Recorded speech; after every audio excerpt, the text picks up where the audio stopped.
In our second unit, we'll be examining tribal societies, those that are egalitarian like the bands of Unit 1, but with larger populations and more complex social relationships. The first such society on our syllabus is the Nuer of South Sudan, one of the tribal societies most familiar to anthropologists, thanks to the pioneering work of E. E. Evans Pritchard in the middle part of the 20th century.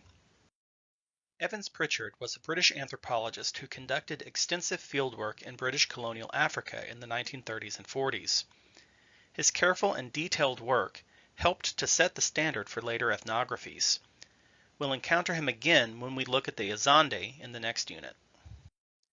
For now, though, let's examine the environment in which the Nuer live. Their traditional homeland is in what is now the nation of South Sudan. When your textbook was written, this was still part of the larger nation of Sudan, but it gained formal independence in 2011, following the end of the Sudanese Civil War. South Sudan, and the Nuer's portion of it, is a landscape of rolling hills and grasslands. The region is dominated by the upper valley of the White Nile and its tributaries, which carries rain and snowmelt northward from the mountains to the south. While the northern parts of the Sudan stretch into the Sahara Desert, this part of the Nile Valley is well watered and can be quite green and lush. Water is most available seasonally when the rains and the southern snowmelt swells the rivers. Flooding of low-lying areas is common in that part of the year. In the dry season, the grasslands dry up and turn arid. The Nuer settlement strategy of shifting between permanent villages and remote cattle camps is an adaptation to this environment, fleeing floods in the rainy season and chasing increasingly rare watering holes in the dry season. The subsistence strategy of the Nuer is similarly an adaptation to this changing landscape. The Nuer get their food through a combination of horticulture and pastoralism. Let's examine horticulture first. Horticulture is, more or less, gardening. Many small tribal societies in Africa and elsewhere get their food this way. Horticultural societies cultivate small plots of land, growing a variety of crops with relatively little investment of energy. Horticulturalists do not fertilize their fields or engage in any sophisticated crop rotation schedules, so after a few years of harvests, the soil's nutrients have been depleted. When this happens, those garden plots must be abandoned and allowed to naturally replenish their fertility. Newer gardeners grow a combination of millet, maize, and several vegetable crops, and some tobacco, in plots immediately adjacent to their villages. Though they can usually bring in 2 harvests of millet in a year, the soils all around the village tend to be exhausted after about a decade of continuous farming. When that happens, the whole village will relocate to a new location to resume the process with more productive plots. Meanwhile, the primary source of Nuer economic activity is not farming at all, but pastoralism, the keeping of livestock, in this case cattle. Most pastoralists, like the Nuer, inhabit environments that have an adequate grass supply to feed the herds, but are otherwise unsuitable for agriculture. For the Nuer, the lower-lying parts of their territory are too prone to flooding to support farming reliably, and in the dry season the soils are too arid and compact for most crops to flourish. Instead, the Nuer keep large herds of cattle, which can move around the landscape following water sources, unlike crops, to which water must be brought. Every dry season, as the landscape dries out, the young men will take the herds from the higher, drier ground to cattle camps in low-lying areas, where there is still adequate water and pasturage to sustain the herd. However, people cannot survive on just animal food sources. Humans are biologically omnivores and require some vegetable foods to live. This is why the Nuer also grow crops when and where it's possible. Only a portion of the community goes to the cattle camps. The rest of them, women, children, the elderly, stay in the villages and tend to crops, harvesting them before the dry season reaches its height. This type of movement is called transhumance, where only part of the population moves with the herd seasonally and the others farm.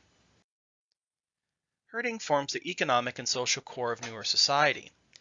Whereas farming is considered in many ways a supplement to their diets, cattle are the backbone of Nuer life. Evans Pritchard famously said of the Nuer, "Their social idiom is a bovine idiom," by which he meant to understand Nuer life at all, you must understand cattle intimately. In any pastoral society, the primary value of livestock is not meat. For the Nuer, cattle also provide a wide range of secondary products: milk and dairy, leather, fiber, bone and sinew, and so forth. The animals act as storage containers and resource factories, storing the grass food and converting it into useful materials, and doing so with a relatively low investment of time and labor on the part of the herders. Thus, by keeping large cattle herds, the Nuer can transform the essentially useless grass into a variety of useful goods. For this reason, the primary measure of a Nuer man's wealth is how many cattle he owns. More cattle means more of everything that cattle produce. Slaughtering an animal just to eat its meat would mean sacrificing all the potential wealth it could generate throughout the rest of its life. For this reason, most of the meat eaten by the Nuer actually comes from fish caught in rivers and backwater lakes. And because wealth derives from cattle, cattle become the measure of any form of economic value. This is especially true when we look at the economics of marriage. Among the Nuer, a newly married woman will leave her father's household and take up residence with her husband. The husband continues to live with or near his parents. This is a pattern called patrilocal residence. When a young man marries, he receives an anticipatory inheritance from his father in the form of 40 head of cattle. This will serve as the beginning of his own herd. He'll remain with his parents, brothers, and close kin, but he'll become primarily responsible for his own family's support. Thus, we see that 40 cattle is considered a minimum for supporting a family. Similarly, when a girl marries and leaves her father's home, the groom and his family will pay the girl's father a large bride price in the form of cattle. The exact count of cattle in this case is negotiated in advance between the two families. The more desirable the girl, the more cattle are paid. Young women are often highly productive members of the household, contributing to the family support in many ways. Simply losing one would be a great burden, and the bride price temporarily replaces her labor with wealth that can be traded or invested. Bride price also functions as a way of testing a future son-in-law's worth. Is he willing to pay a large bride price to marry the girl? If so, he's probably a decent man and truly dedicated to her. Is he able to raise that wealth and wealthy enough to just give it away? If so, he'll probably be a good provider for her and any grandchildren. In both the case of the groom's anticipatory inheritance and the bride's bride price, we see that the Nuer measure human labor and productivity in terms of cattle. Cattle also serve as metaphors for social relationships. Close kin often form cooperatives to assist one another in tending to herds. Nicknames are given to one another based on cattle in one's herd. And individuals take great personal pride in having the finest looking animals in the community. Thus, as Evans Pritchard noted decades ago, cattle inform every aspect of Nuer social life. Cattle also play a prominent role in Nuer spiritual life. Nuer religion, like the religious practices of many tribal societies, is concerned with maintaining relationships with various kinds of spirits. These spirits can form personal relationships with individuals, it's thought, and through them with their entire lineage or clan. As with most things in Nuer life, relationships with these spirits are managed through cattle. Individual cattle may be dedicated to particular named spirits, and it's through rituals concerning those animals that a person can interact with his patron spirits. Sacrifices of various kinds, not always of cattle, but sometimes, also facilitate such interactions. The Nuer organize their communities in a tribal manner. Let's review exactly what that means. Around the world, tribes can either be hunter-gatherers or farmers, sedentary or nomadic, but they tend to be gardeners or herders like the Nuer. The population of a tribal community is larger than a band, a few hundred to maybe 1,000 or 2,000. Like bands, tribal societies are egalitarian. Egalitarianism is a kind of social organization in which no group of people has special privilege or control over others. Everyone has an equal opportunity to participate fully in community decisions.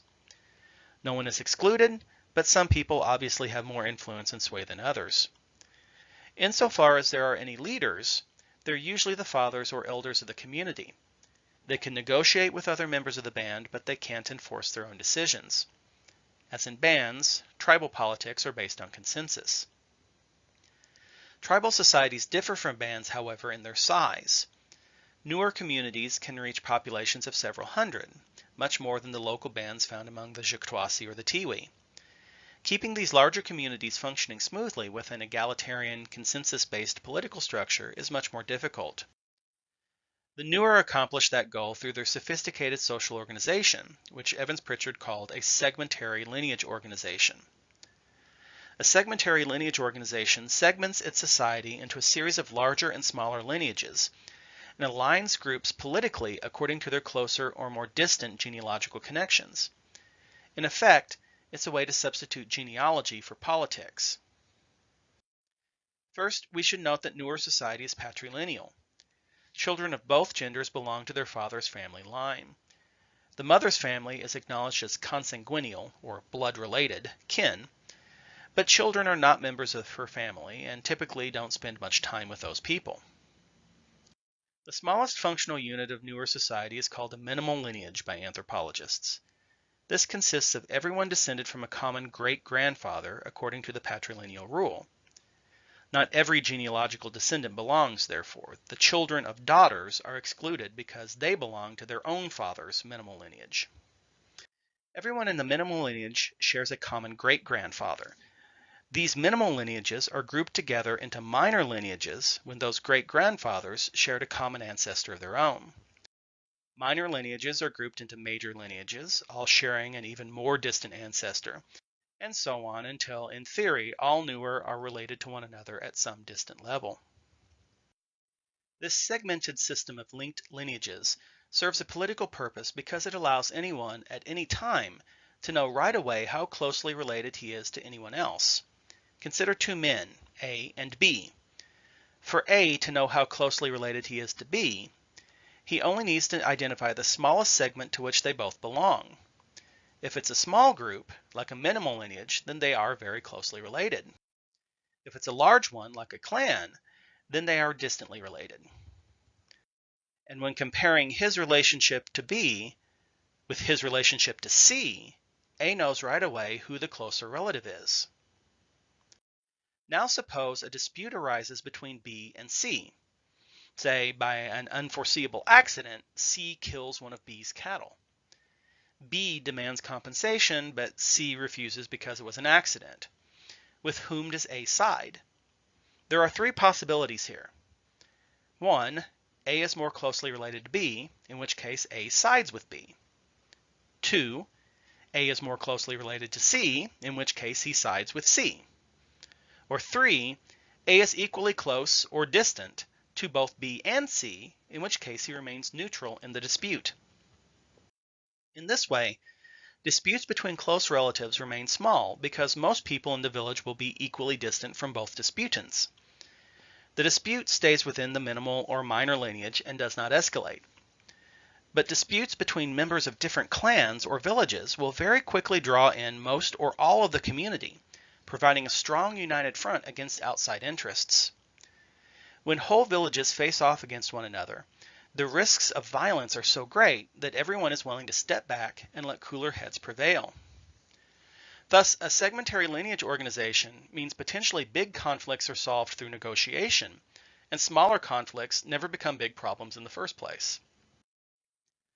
There is one kind of dispute, however, where it's seldom possible to let cooler heads prevail, and that's in cases of murder. When a murder has taken place, according to Nuer custom, it's the responsibility of the kin of the victim to seek retribution. If the murderer and the victim belong to the same minimal lineage, this isn't too much of a problem. The close kin of the victim are also close kin of the murderer, and everyone else stays neutral. It's also very likely that the murderer is genuinely remorseful and willing to pay compensation and make amends. But when the murderer and victim are very distant kin, the segmentary system can very quickly blow up. The whole community may be caught up in the dispute, and those seeking compensation may not even know the murderer or the victim personally. The murderer may also deny responsibility, and he'll receive the support of his extended kin in refusing to pay compensation. This might lead to the victim's kin killing a relative of the murderer in retribution, which might provoke another revenge killing, and so on. To avoid those intractable conflicts, the Nuer turned to the leopard skin chief. This figure is not a chief in the normal sense that we'll study in the next unit. He's not the political leader of the community, and he does not inherit his position. Instead, he plays a role similar to a third-party mediator. He usually belongs to the part of the community that would remain neutral in the dispute, so he has no stake in its outcome. A murderer will flee to his home after the murder and take refuge there. So long as he remains, the victim's kin cannot kill him in retribution. Meanwhile, the leopard skin chief begins negotiating between the two families to find a peaceful resolution, which usually means a series of very large payments of cattle from the family of the murderer to the family of the victim. Only when the deal is struck and the payments have begun can the murderer leave the leopard skin chief's house. Note, though, how this is still a fundamentally egalitarian structure. The leopard skin chief cannot dictate a resolution, and he has no authority to enforce an agreement once it's been made. Each affected party still has a full role in the negotiations, and an ultimate resolution is only reached when there is consensus on the compensatory payments. This will be very different from the kind of chiefly courts we'll study in the next unit. Finally, we should consider the drastic changes that have come to Nuer life in the last several decades. The nation of Sudan was a creation of British colonial policy and bore no relationship to the real cultural geography of the region. Consequently, when Sudan gained its independence from Britain in 1956, it was already a remarkably ethnically diverse nation. The north of the country was mostly desert, occupied by Arabic-speaking Muslims. The south was mostly peopled by black African groups who'd been missionized by Christian missionaries during the early 20th century. These two large blocks went to war with one another almost immediately. For most of the next 50 years, a protracted civil war raged between the north and the south. This forced the Nuer into an uneasy alliance with their traditional enemies, the Dinka, against a common Arabic foe. However, having a common foe never stopped the violence between Nuer and Dinka entirely. After South Sudan finally seceded from Sudan in 2011, the Nuer and Dinka went to war with one another almost immediately for control of South Sudan, and that round of violence continues, more or less uninterrupted, today. None of the dispute resolution mechanisms we discussed earlier apply when dealing with non-Nuer. So throughout the last 6 decades of violence in Nuer territory, the people have struggled to establish security and stability, often in tragic circumstances. Maybe the most tragic of these is the story of the Lost Boys of Sudan. Not all these boys were Nuer, but many were. Early in the 1980s, a series of northern Sudanese attacks on the south wiped out many villages. At the time, young boys, mostly between 6 and 10 years of age, were sent away from the villages to watch the herds. When they returned home, they'd find everyone they knew dead. These boys eventually coalesced into large bands of hundreds or thousands of refugees who walked across the deserts for months at a time, from one refugee camp to another. After years of hardship, many of these boys, some of them now grown men, were eventually given asylum in the U.S., where many remain today. A famous series of graphic novels called Echoes of the Lost Boys of Sudan recounts some of their stories. With the Nuer, we can see how tribal societies adapt to their environment, balancing the demands of horticulture and pastoralism, as well as how those larger communities manage to stay relatively peaceful. But with the Lost Boys, we can see how limited tribal organizations can be when faced with encroachment from the larger modern world system. Next week, we'll look at the Trobriand Islanders and see how they also balance egalitarianism with larger populations and confront the larger world around them.